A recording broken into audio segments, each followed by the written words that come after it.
안녕하십니까. 정력과 산책 시간입니다. 저희들이 지금까지 1강에서 10강까지 정력의 그 서론이라고 할 수 있는 대역서를 공부를 했습니다. 그래서 대역서는 정력의 어떤 서문이다, 또 역을 크게 열어간다, 그런 뜻이 있다라고 말씀을 드렸고, 또 대역서 안에 천지역수에 대한 의미와 구성과 또 선유들의 견해, 한계, 이런 걸 갖다가 살펴봤었습니다. 그리고 이제 일부 선생의 그 혈연, 그리고 학연, 혈연과 학연에 대한 내력을 기록해 놓은 일부 사실에 대해서 살펴봤었고, 또 일부 선생의 학문적 공적에 대해서 기록을 해놓은 일부 사적에 대해서 살펴봤습니다. 그렇게 구성되어 있었던 것이 바로 정력의 서문이었던 대력서의 내용이었습니다. 오늘 저희들이 11강부터 다시 공부를 시작을 합니다. 11강의 내용이 바로 15일언입니다. 정력을 크게 구성적인 측면에서 나눈다면 첫 번째는 대력서고, 두 번째는 15일언이고, 세 번째는 11일언입니다. 그래서 서론격인 대역서를 제외를 하면 15일언은 조금 이따 소상하게 말씀드리겠습니다마는 정력의 상편이고, 11일언은 정력의 하편이다, 이렇게 말씀드릴 수가 있습니다. 그래서 15일언이 정력의 어떤 상편이다, 이렇게 말할 수가 있습니다. 그래서 정력의 상편이고 15원리가 중심이다. 하도의 중심수가 10과 5였습니다. 물론 여기서는 하도의 중심수만 얘기하는 것이 아니라 삼극지도에 대한 얘기까지 다 포함이 되어 있습니다. 그래서 15원리가 중심이라 15일언이라고 했습니다. 잠시 칠판을 보시겠습니다. 아직까지는 상편을 본격적으로 들어가지 않았기 때문에 다소 성급한 면이 있기는 하겠습니다만 15일언이라는 걸 설명해 드리기 위해서 10은 하늘을 상징합니다.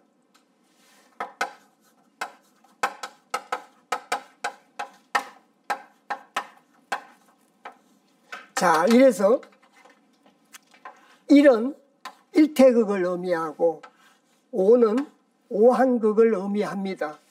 10은 무극을 의미합니다. 그래서 천지인으로 따지면 하늘과 사람과 땅의 관계입니다. 그리고 이걸 삼극지도로 말씀을 드리면 하늘이라고 하는 것은 무극입니다. 무극, 사람을 한극이라고 합니다.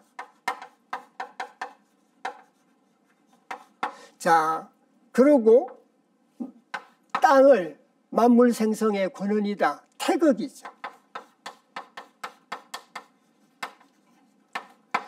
이래서 저희들이 무극과 한극과 태극을 바로 삼극지도라고 합니다.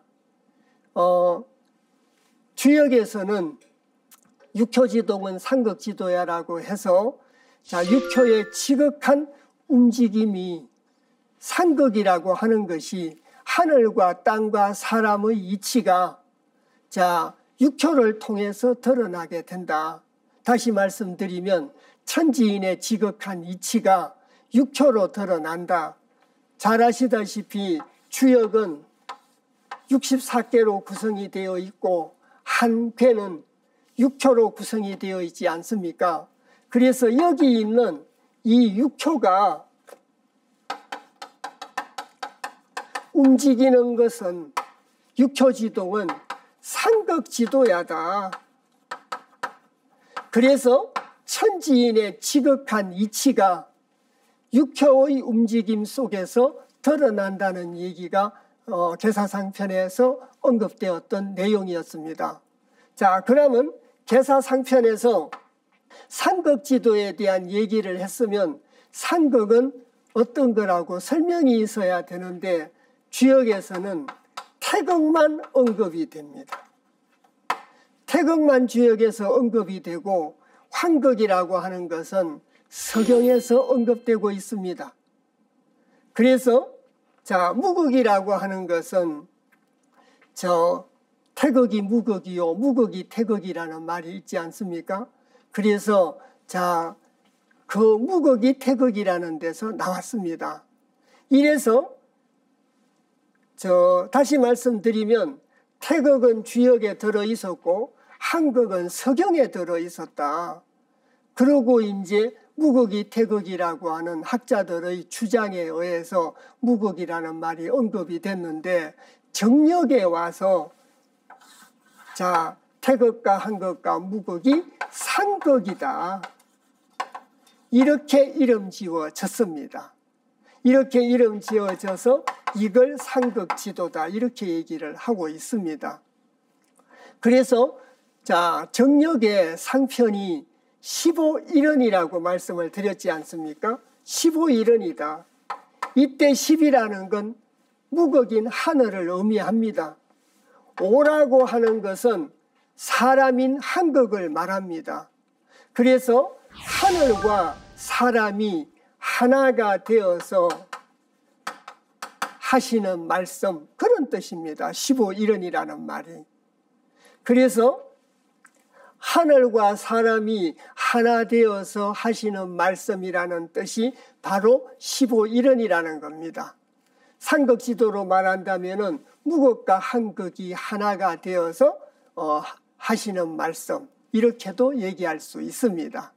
그래서 하늘과 사람이 하나가 돼서 하시는 말씀이라는 뜻이라고 명심해 주시면 되겠습니다. 그러면 자, 15일언이라고 하는 것은 제일 밑에 나와 있습니다만 정력의 상편이고 11일언이라고 하는 것은 정력의 하편이라고 말씀을 드렸습니다. 그래서 15일언이라고 하는 것은 15가 본태도수가 돼서 중심이 돼서 논지가 전개되는 걸 의미하고 청간 중심이다. 자, 정력은 청간과 지지로 가지고 드러냈기 때문에 간지도수로 드러낸다. 하늘의 뜻을 간지도수로 드러낸다고 합니다. 그리고 이제 15종공 원리와도 관계가 있습니다. 그래서 사력변화 원리에 가서 소상하게 말씀을 드리겠습니다만은 일부직이라고 말하는 원역이죠. 375도에서 15도를 종공하면 360이 돼가지고 공자가 주역 계사상편 9장에서 말씀하신 자, 1년 기수가 360일이라는 거와 같아지게 되는 거죠. 그래서 일부지기와 15종공 원리에 의해서 375도였던 일부지기가 360도인 자, 공자지기와 같아졌다고 하는 것은 공자의 학문을 일부 선생이 개성했다는 뜻입니다. 그런 뜻을 내포하고 있는 것이 15종공 원리입니다. 지금 15일언과 11일언을 간단하게 비교하면서 필요한 부분만큼만 말씀을 드리고 있습니다. 15종공 원리에 대해서 보다 많은 말씀을 드려야 되는 그런 구절입니다. 그리고 11일언이라고 하는 것은 11원리가 중심이다. 다시 한번 보시겠습니다. 여기도 마찬가지입니다. 10은 하늘이요 1은 땅입니다. 하늘과 땅이 하나 된 말씀, 그 말입니다. 그래서 이것이 상편이요 이것이 하편이다. 이렇게 구성이 되어 있다는 겁니다. 물론 앞에 대역서가 있었죠. 이해 가셨습니까? 그래서 자, 이것이 주역의 정력의 상편이고 11일은이 정력의 하편이다. 자, 그래서 15가 본체가 돼가지고 중심이 되는 수고, 11이라고 하는 것은 작용도수다. 15를 중심으로 해서 본체로 해가지고 10과 1이 서로 쓰이게 된다는 겁니다. 15를 중심으로 해서 다시 칠판 보시겠습니다. 자, 10에서 1로 작용하고 1에서 10으로 이렇게 작용을 한다는 겁니다. 이렇게 작용을 하는 그 근본에는 10과 5가 있다는 겁니다. 물론 어느 것이 체가 되고 어느 것이 용이 되는가에 대해서는 선천후천에 따라서 또 내용이 달라지게 됩니다. 자, 우선은 서로 비교하는 데 필요한 것만 말씀을 갖다가 드리고 있습니다. 자, 그래서 15일은 15가 중심이요, 11일은 11이 중심이다. 하늘과 땅이 하나가 된 말씀이다. 이렇게 비교해서 이해를 해주시면 되겠습니다. 자, 그리고 네 번째가 마찬가지입니다. 11기체 원리라고 합니다. 그래서 1에서 10으로 갔다가 10에서 다시 1로 가고 1로 가면 다시 10으로 돌아가는, 그래서 너무 간단하게 문자적 해석으로만 의미를 말씀드리고 있습니다. 이것이 바로 11기체 원리다. 간단하게 말씀을 드렸습니다. 자, 이래서 저희들이 하도가 38, 27, 50, 49, 162 하도입니다. 여기에 있는 이 5와 10, 이것이 중심 본체의 수다, 그 말입니다. 15가 본체가 되고 중심이 된다는 말은 하도의 중심수 10과 5를 보고 말한다는 거지요. 주변에 있는 건 사상수입니다. 자, 주역과는 달리 정역에서는 상수역학의 이론에 입각을 해가지고 수로서 역도를 갖다가 드러낸다. 책력으로 가지고 역도를 드러낸다. 책력을 구성하고 있는 것이 수지 않습니까? 자, 그래서 이 대목에서 15일원과 11일원이라고 하는 상편과 하편의 내용의 구성을 잠시 비교해 봤습니다. 자, 그래서 15일원은 10과 5를 15성통 원리와 결부시켜서 얘기를 하고 있다. 이번 시간에 저희들이 이제 공부를 해야 될 내용이 바로 성통 원리에 대해서 공부를 할 겁니다. 그 성통 원리에 대해서 공부를 하는데, 자, 그 10과 5를 15성통 원리에 결부를 시켰다. 그래서 15성통 원리라는 것이 과연 무엇인가? 성통 원리에 들어가서 소상하게 말씀을 드리도록 하겠습니다. 자, 15일은 저희들이 이제 방금도 말씀드렸지만 15성통 원리다. 정력에서는 그걸 굉장히 중요하게 생각을 합니다. 왜?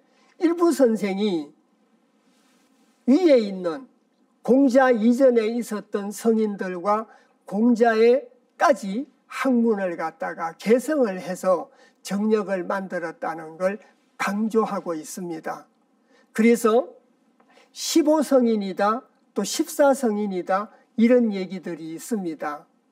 자, 그리고 그 15성인, 14성인에 관련된 얘기와 또 사망오제에 대한 얘기들이 사마천의 사기에서 하는 얘기가 다르고 18사략에서 하는 얘기가 다르고 책마다 다 다르게 나와 있습니다. 그래서 통일되어 있지를 않습니다. 근데 저희들은 오늘 성통원리를 공부를 이제 하면서 정력을 공부하고 있기 때문에 정력에 나와 있는 성통원리를 기준으로 해서 설명 말씀을 드리고 공부를 하고자 합니다. 정력에서는 자, 방고를 비롯해 가지고 사망, 천왕, 지향, 인왕입니다. 자, 아까도 말씀드렸습니다만 책마다 특히 사망 오제에 대해서 각기 주장이 다릅니다. 그런데 정력에서는 사망 오제를 천왕과 지향과 인왕은 사망이요, 유소, 수인, 복지, 신롱, 황제까지는 오제입니다. 그래서 사망 오제고, 저 사망 오제가 저희들이 말하는 삼신 오제와도 어떤 관련된 의미를 갖고 있다고 보여집니다. 그래서 유소, 수인, 64개의 괴상을 만든 사람이 복희죠. 자, 신롱, 황제, 요임금, 순임금, 우임금, 탕임금, 문왕, 무왕, 기자주공, 공자에 이르기까지. 그래서 여기에 나타나 있는 이 사람들 숫자가 14명입니다. 이 14명이라 14명의 학문을 일부 선생이 개성을 했으니까 일부 선생도 성인의 반열에 올려서 15성인이라고 해야 된다. 저희 스승님이신 관중유남상 선생님께서 늘 강력하게 주장했던 내용입니다. 그래서 여기에 있는 분들은 14명이라 14성인이고 거기에 일부 기망 선생을 성인의 반열에 올린다면 15성인이 됩니다. 그래서 14성인이 어떤 것이고 15성인이 어떤 것인가 구분이 가셨으리라고 생각이 됩니다. 자, 그래서 거듭 말씀드리지만 여기에 언급되어 있는 건 14성인이라는 겁니다. 자, 그래서 정력에서는 방고를 비롯해 가지고 사망 오제부터 성통을 전개하기 시작을 합니다. 자, 그러면 원문부터 읽어보겠습니다. 오라 방고하 하시니 천왕 무의하시고 지향 제득하시고 인왕 자기로다. 그래서 천왕과 지향과 인왕을 사망이라고 말씀드렸지 않습니까? 사망입니다. 자, 그래서 오라 방고하 하시니, 물론 이제 각설에 가서 소상하게 말씀드리겠습니다. 그래서 오라는 건 탄식의 소리, 감탄의 소리입니다. 그래서 오라 방고께서 화하시니, 자, 조화를 이루고 만물을 변화시킨다라고 하시니 천왕은 무이시고, 자, 천왕은 없을 무자 할리자 함이 없다는 얘기입니다.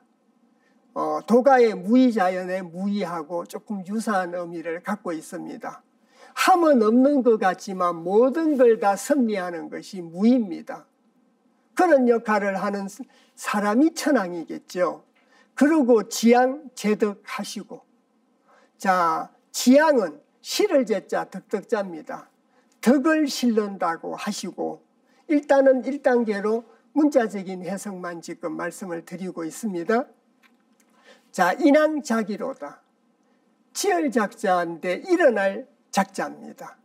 지혈작자로 읽으셔도 되고 일어날 작자로 읽으셔도 됩니다. 인왕이 일어남이로다. 인왕이 치열심이로다. 그래서 자, 사망에 대한 방고와 사망에 대한 얘기를 정력에서는 일단 언급을 했습니다. 그래서 자, 거듭 말씀드립니다마는 사망에 대해서 여러 가지 주장이 있는데 정력에서는 천왕, 지왕, 인왕이라고 했으니까 저희들은 지금 정력을 공부하고 있지 않습니까? 그래서 정력의 내용을 따라가도록 하겠습니다.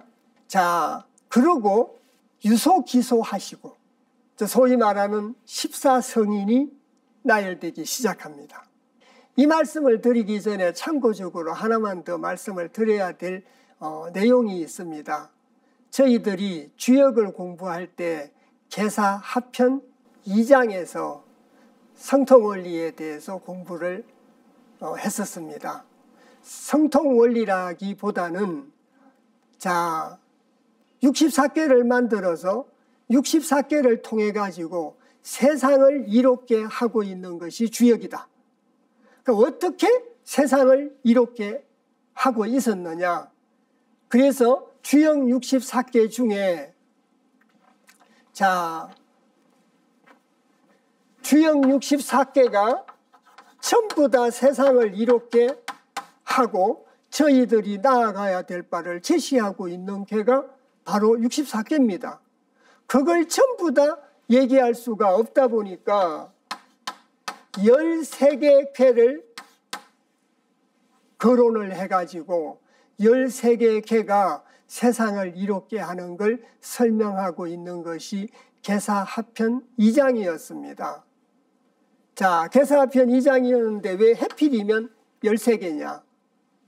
1년 12달 플러스 윤달 한 달을 합친 13달입니다. 이 얘기를 인사적으로 풀어서 말씀드리면 1년 12달과 윤달까지 하늘은 세상을 이롭게 한다는 겁니다. 세상을 이롭게 하지 않는 달이 하나도 없다는 얘기입니다. 자, 그래서 13개 궤로 가지고 하면서 제일 첫 번째 이계로 가지고 설명을 합니다. 자, 이 이계라고 하는 것은 불을 의미하죠. 불이라고 하는 것은 태양이고 진리를 의미합니다. 태양이고 진리를 갖다가 의미하는데, 자, 세상을 이롭게 한 걸 얘기하면서, 자, 이어이전한다. 거물을 갖다가 만들어서 작결성, 줄을 만들고 줄로서 거물을 갖다가 만들어 가지고 그 거물로서 자, 고기도 잡고 또 저 사냥할 전자입니다. 사냥도 한다고 되어 있습니다.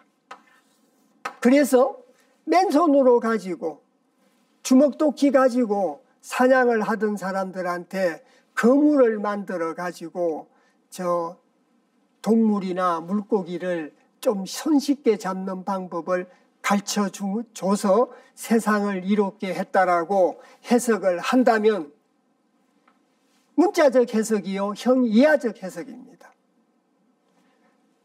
이께는 불이요, 진리요, 태양을 의미합니다. 진리로 가지고 고기를 낚는 어부, 사냥을 하는 사냥꾼을 갖다가 만든다는 것은 진리의 말씀으로 가지고 사냥을 하게 만들고 진리의 말씀으로 가지고 사람들을 깨우치게 해서 세상을 이롭게 했다는 두 번째의 도학적 의미, 역학적 의미를 가지고 있습니다. 문자적으로는 거물을 만들어서 고기를 잡고 또 사냥을 하는 방법을 가르쳐줘서 세상을 이롭게 했다라는 건 문자적 해석이고, 여기에 진리로 가지고 사람들을 갖다가 깨우치게 해주는, 자각하게 해주는 역학적 의미를 갖고 있기 때문에 주역이 됐든 정역이 됐든 1번의 해석으로만 급급한다면 그 근원적인 의미를 살펴보기가 굉장히 어렵습니다. 그래서 그 점을 꼭 염두에 두시고 역학을 공부를 하셔야 된다는 겁니다. 그래서 철학의 눈으로 보시고 공부를 하셔야지 문자적 해석에 급급하시거나 눈에 보이는 것만 해석을 하셔가지고는 그 근원적인 의미를 알기가 굉장히 어렵다. 그래서 그런 점을 꼭 염두에 두시기 바랍니다. 자, 다시 보시겠습니다. 그래서 그런 관점에서 집소자, 이미기자, 집소자입니다. 유소는 사람의 이름이고 성인입니다. 유소라는 성인은 집을 갖다가 이미 기자니까 이미 집을 만들었죠. 그래서 구석기 시대 때 구덩움집에서 살았습니다. 신석기 시대 때는 사각움집에서 살다가 청동기 시절에 오면서 지하의 집이 지상화됐죠. 그 지상화된 그런 집을 의미를 하지 않겠습니까? 그래서 집을 짓게 하시고 주거 생활을 하게 하시고 들판에서 그냥 잤습니다. 이건 1차적인 의미의 해석입니다. 그리고 부싯돌 숫자를 써가지고 수인은 내수로다. 자, 수인은 부싯돌로 가지고 불을 일으켜서 불을 이용해 가지고 고기나 곡식을 익혀서 먹는 불화자 먹을 식자 화식의 방법을 가르쳤다는 얘기입니다. 자, 그래서 유소는 집을 짓게 하시고 수인은 불을 이용하도록 했습니다. 불을 이용하도록 해서 세상 사람들을 윤택하게 함으로써 성인의 반열에 갔다는 뜻입니다. 자, 그리고 신제라. 신묘할 신자입니다. 귀신 신자인데 신묘할 신자로 읽어주셔야 되고 어조사제자입니다. 신묘하구나. 신묘함이라. 역시 오라처럼 감탄사 문장입니다. 신묘하구나. 복희 획결하시니. 복희 씨가 64개를 갖다가 확정하셨다는 겁니다. 건공감리 진송가한테 8쾌를 만들고 그 8쾌가 다시 각각 한 번씩 만나니까 주역의 64개가 만들어졌다는 겁니다. 글이 만들어지기 전에 복희 씨가 64개를 만들어 가지고 역도를 갖다가 깨우치도록 했다는 겁니다.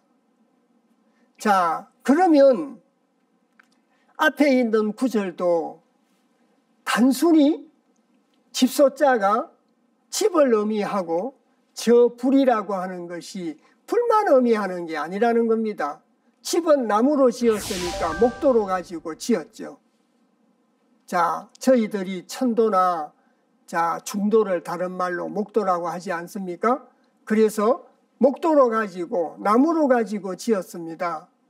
자, 아까 말씀드린 주역 개사 2편에서도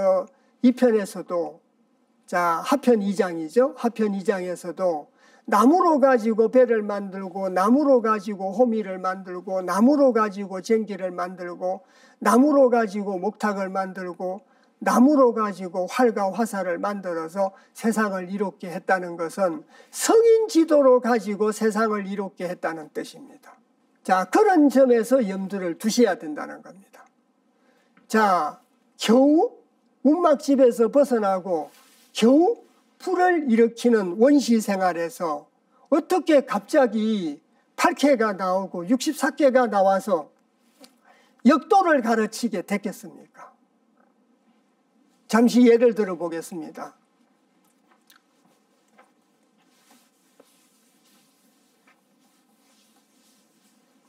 주역 64개 중에 15번째가 지상경계입니다. 겸손에 대한 얘기죠. 지상경계라고 하는 것은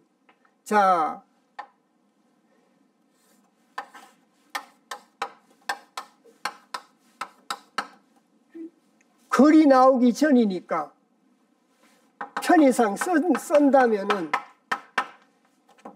이것이 지상경계죠.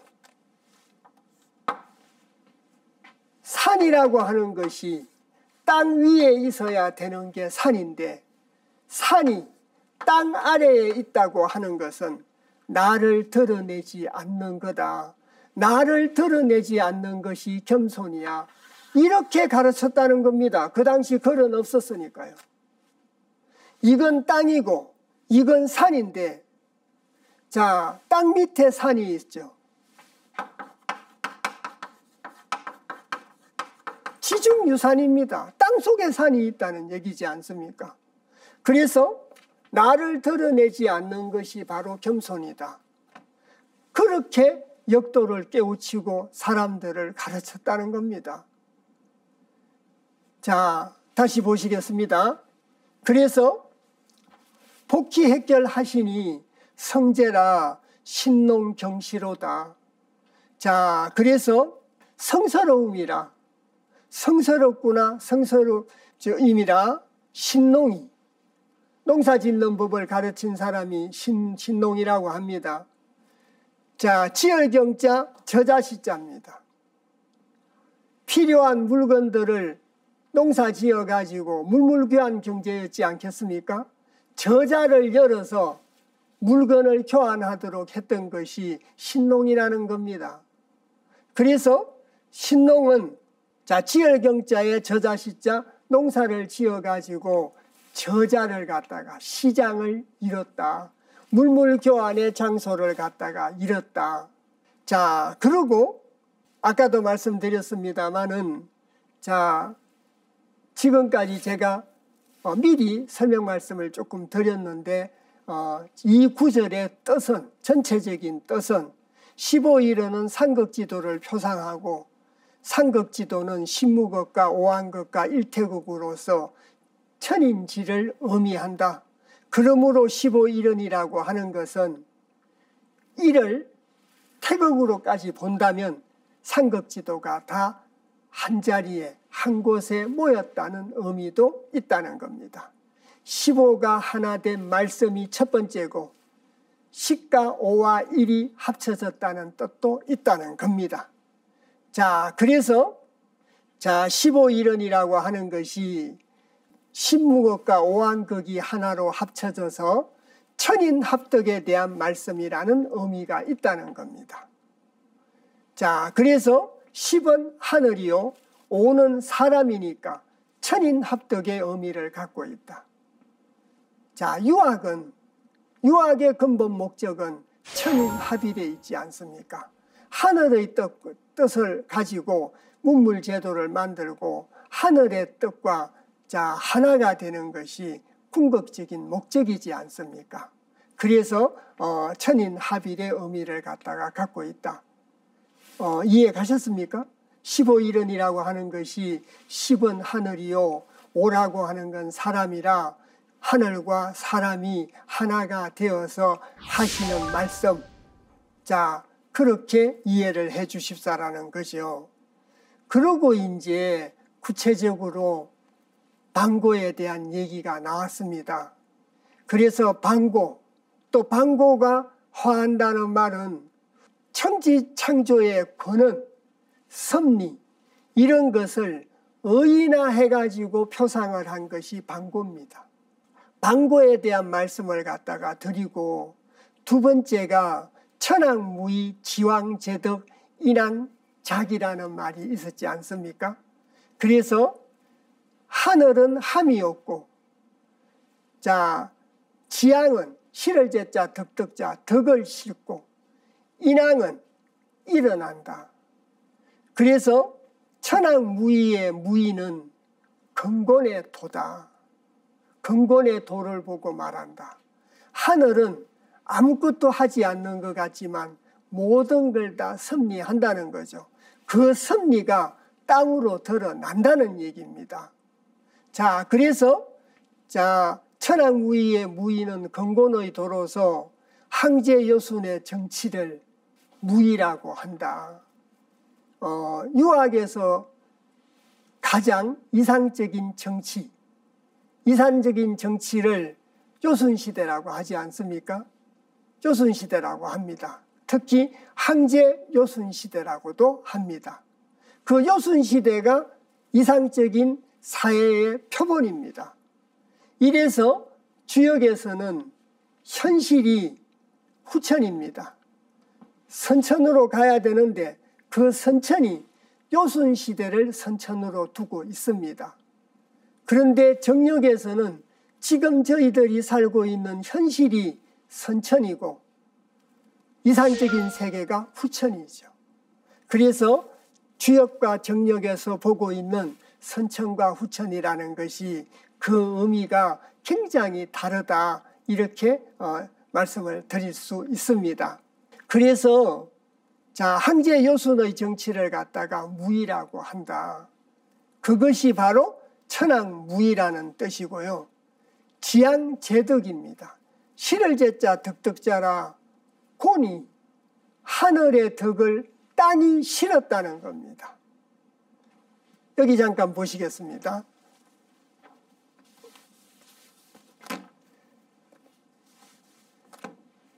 주역계사상편 1장에서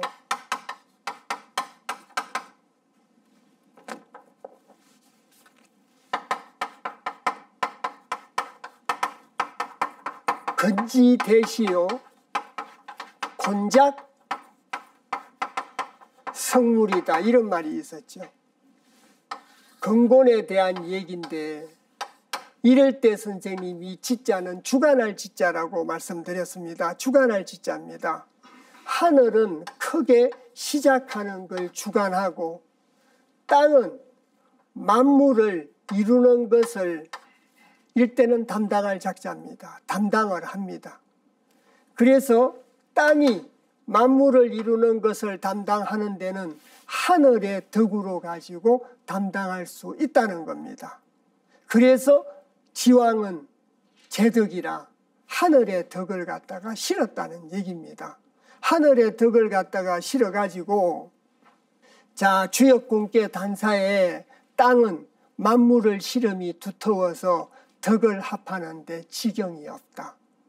하늘의 덕으로 가지고 만물을 싣기 때문에 그 경계가 없다는 겁니다. 무한정이라는 겁니다. 무한정이라는 겁니다. 그렇게 실을 수 있다는 겁니다. 자, 그리고 자, 세 번째가 인왕작에 대한 것이죠. 그래서 저 작자는 지을 작자도 되고 일어날 작자도 되는데 인왕은 인류의 조상이라고 합니다. 인왕으로 인해서 인류가 지어졌다. 이렇게 이해를 하시면 되겠습니다. 그래서 자, 천왕과 지왕과 인왕이 정력에서 말하는 사망이다. 이렇게 이제 간단하게 말씀을 드리고 자, 제가 경문을 해석하면서 조금 소상하게 말씀을 드렸었습니다. 유소 씨가 자, 유소, 기소, 수인, 내수라는 말이 유소 씨가 집에서 주거 생활을 가르치고 수인 씨는 부싯돌 숫자라고 말씀드렸지 않습니까? 음식을 불에 익혀서 먹은 걸 가르쳤습니다. 자, 그리고 신제라, 신묘함이라 복희 핵결. 그래서 복희 씨가 자, 복희 8쾌도를 통해서 8쾌와 64쾌를 핵정해 가지고 역도를 깨우치게 함으로써 세상을 이롭게 했다는 겁니다. 자, 지금 거듭해서 말씀드리고 있기 때문에 이해가 가시리라고 생각이 듭니다. 그러고 이제 성제라 신농경시라. 그래서 자, 성스럽구나. 성스러움이라 신농이 지열경자 저자시자 농사를 지어가지고 물물교환을 위한 저자 시장을 갖다가 이루게 한 사람이 신농이다. 자, 그리고 황제 갑자 성두요. 자, 황제라는 사람은 오제 중에 한 사람입니다. 오제 중에 한 사람으로서 전설에 나오는 훌륭한 정치를 했던 임금 중에 한 사람이 황제다. 이렇게 얘기를 하고 있는데 정력에서는 실존적인 인물로 황제와 자, 황제에 대한 얘기를 하고 요임금, 순임금을 얘기를 합니다. 그러면 황제 갑자 성두요. 그래서 별성자에다가 말두자를 썼는데 저 말두자는 북두칠성을 보고 말합니다. 북두를 보고 말하는 겁니다. 자, 이래서 황제라는 사람이 청간지지의 육식갑자죠. 갑을병정으로부터 시작하는 청간 10개와 자축인묘로 시작하는 지지 12개를 만든 사람이 황제라는 겁니다. 그래서 황제께서 별자리의 이치를 갖다가 보고 별자리의 이치를 보고 육식갑자를 갖다가 만들었다는 겁니다. 육식갑자를 갖다가 만들고 신묘일을 갑진이로다. 그래서 신묘한 요임금이죠. 신묘한 요임금이 자, 일을 갑진이로다. 그래서 갑진의 등극을 해가지고 해와 달입니다. 그래서 태양정사와 달정사죠. 자, 해와 달을 보고 역법을 만들었다는 겁니다. 역법을 갖다가 만들어 가지고 1년 기수가 366일이라는 역법을 갖다가 만들었습니다. 자, 그리고 자, 재순 7정 옥형이요. 순이라는 건 순임금을 보고 말하죠. 앞에 재요는 요임금을 보고 말하고 재수는 순임금을 보고 말합니다. 그래서 7정 옥형이요. 7정 옥형의 7정이라는 말은 1월과 5성을 보고 말합니다.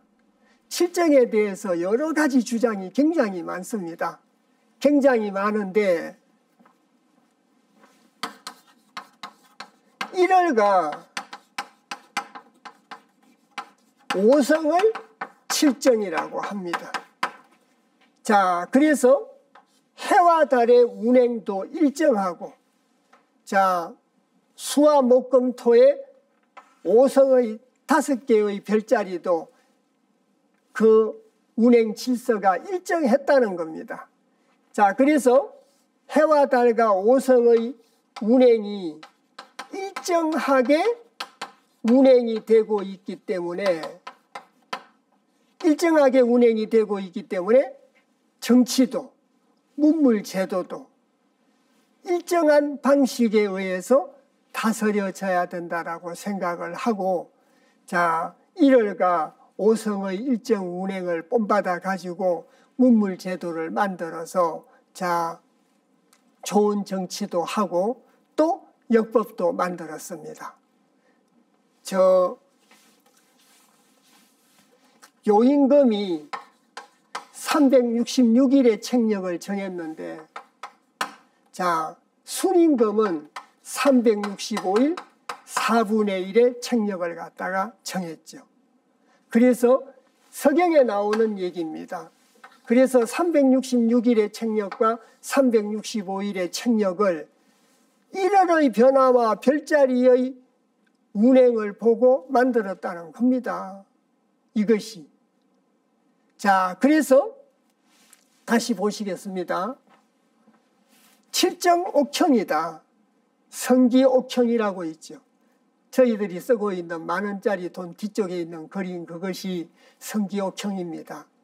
그 성기옥형으로 가지고 자, 1월과 5성의 변화에 일정한 법칙을 갖다가 연구해서 문물제도도 만들고 365일 4분의 1을 만들었다는 겁니다. 동양은 동경사회입니다. 동경사회는 날씨가 굉장히 중요하지 않습니까? 그래서 책력이 일상생활에서도 엄청나게 중요한 의미를 갖다가 갖고 있습니다. 자, 그리고 대우구주 형기로다. 큰대자 하우시 우자인데 우임금을 보고 말합니다. 중국에 하나라를 세운 임금이 우임금이죠. 그 우임금이 구주 형기로다. 그래서 거북이 기자라는 것은 바로 낙서를 보고 말합니다. 그래서 낙서를 갖다가 보고 자, 홍범 구주를 만들었다고 하지요. 그 홍범 구주를 갖다가 만들어서 정치의 대강으로 삼았다고 하는 것이 바로 우임금입니다. 자, 우임금이 정치의 대강으로 삼았다는 게 바로 홍범 구주라는 겁니다. 서경 홍범편에 그 내용이 자세하게 나와 있습니다. 언제 기회가 되면 서경 홍범편에 있는 홍범 구주의 내용을 소상하게 한번 설명을 드리는 기회를 갖도록 하겠습니다. 그래서 구주형기라고 하는 것은 바로 낙서를 의미한다. 자, 그래서 그다음 구절이 성알런자 사당요자입니다. 음묘에 가이관득이요. 어느 나라의 사당에 가이이로서 볼간자, 덕덕자, 덕을 갖다가 봄이요. 또 기성내성이시니 이 기기자입니다. 기기자는 바로 기자를 보고 말합니다. 이제 우리가 통상 기자 하니까 기자가 사람 이름인 줄 압니다. 아닙니다. 기자는 키나라라고 하는 제후국이 있었습니다. 키나라라고 하는 제후국의 제후였습니다. 제후 중에 제후의 호칭이 공작, 후작, 백작, 자작, 남작입니다. 그것이 유럽으로 가가지고 공작, 후작, 백작, 자작, 남작이 그대로 쓰인 거죠. 자, 유럽의 그 귀족의 호칭도 똑같습니다. 그래서 키나라의 제후인데 제후 중에 자작에 속하는 자기를 갖고 있었던 사람이기 때문에 그 자자와 나라 이름 키를 합쳐서 기자라고 한 겁니다. 사람 이름이 아니고 제후의 호칭입니다. 그래서 기자성인도 성인이시니 기자성인도 성인이시니 주덕 제자하야. 앞에 구절은 언나라에 대한 얘기입니다. 두 번째 구절은 주나라에 대한 얘기입니다. 그래서 언나라의 사당에서 가히 이로써 덕을 볼 수 있으며, 자, 기성내성이시니 주덕, 자, 제자하야. 주나라의 덕이죠. 주나라의 덕이 여기에 있다는 겁니다. 이자자니까요. 있을 제자죠. 여기에 있다 하야 이남칠월이로다. 이 이남칠월이라고 하는 것은 문왕과 추공의 덕을 칭송한 것이 자 서경의 인왕과 칠월입니다. 이래서 언나라의 사당에 가히 이로써 덕을 볼 수 있는데 언나라를 세운 사람은 탕임금이죠. 탕임금을 직접 거론하지 않고 우회적으로 표현을 하고 기자는 직접 표현을 했습니다.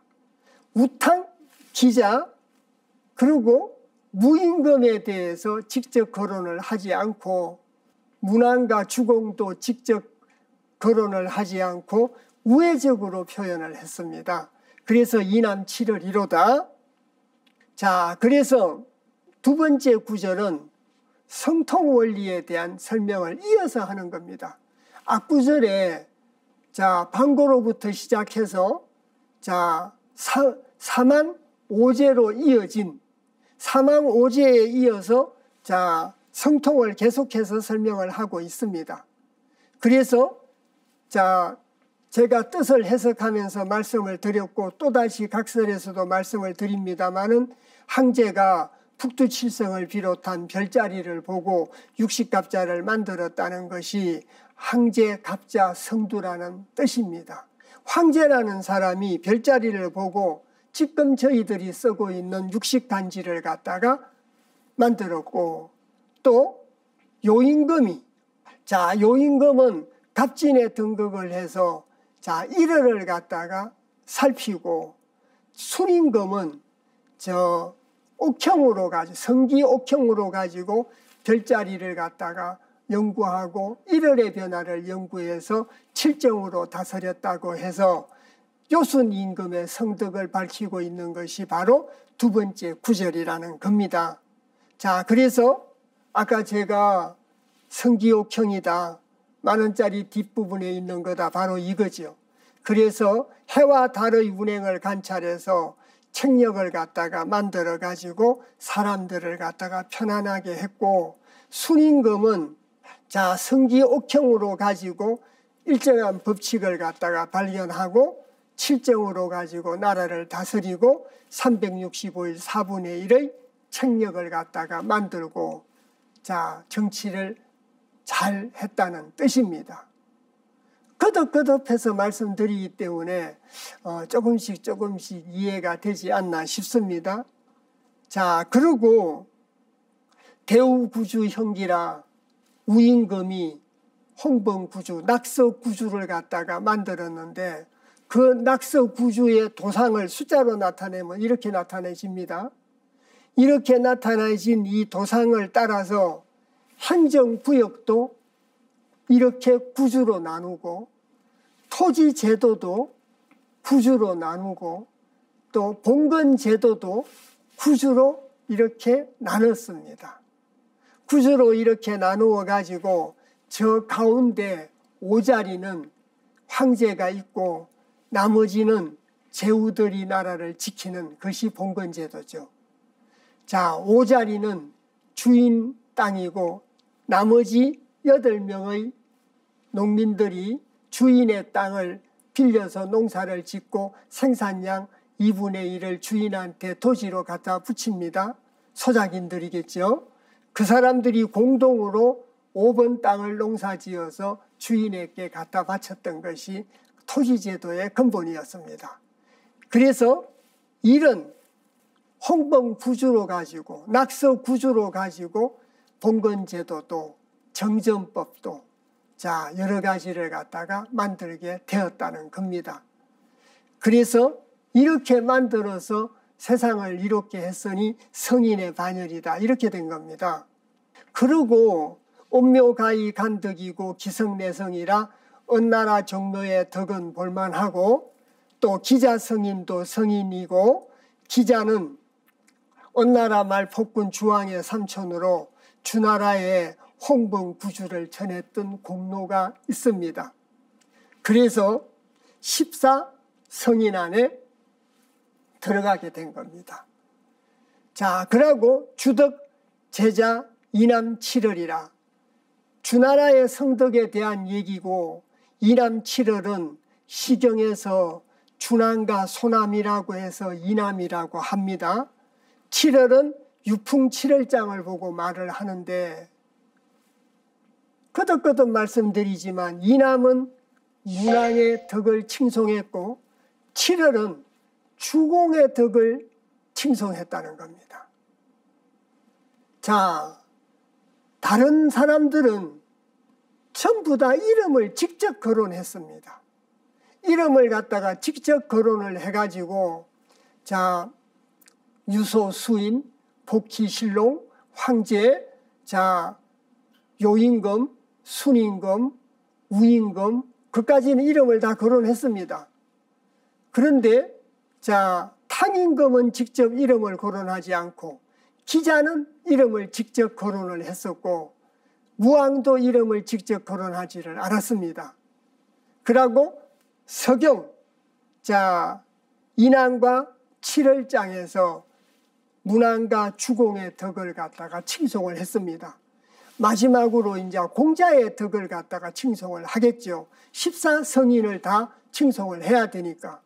그래서 오늘 저희들이 15일원으로 들어와 가지고 15일원에 대한 어떤 개념에 대한 설명과 성통원리에 대해서 설명 말씀을 드렸습니다.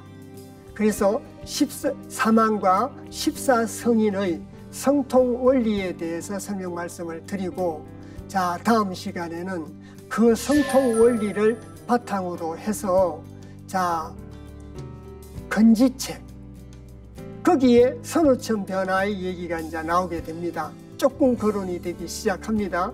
그래서 선천에서는 음이 자 용이고 건이 체가 됐는데 후천에서는 음이라는 게 체가 되고 건이라고 하는 것이 용이 된다. 그래서 선우천에 따라서 음양 체용이 달라지게 되는 것과 15성통을 결부시켜서 설명하고 있는 것이 다음 장에서 공부해야 될 내용입니다. 오늘 긴 시간 같이 공부해 주셔서 대단히 감사합니다.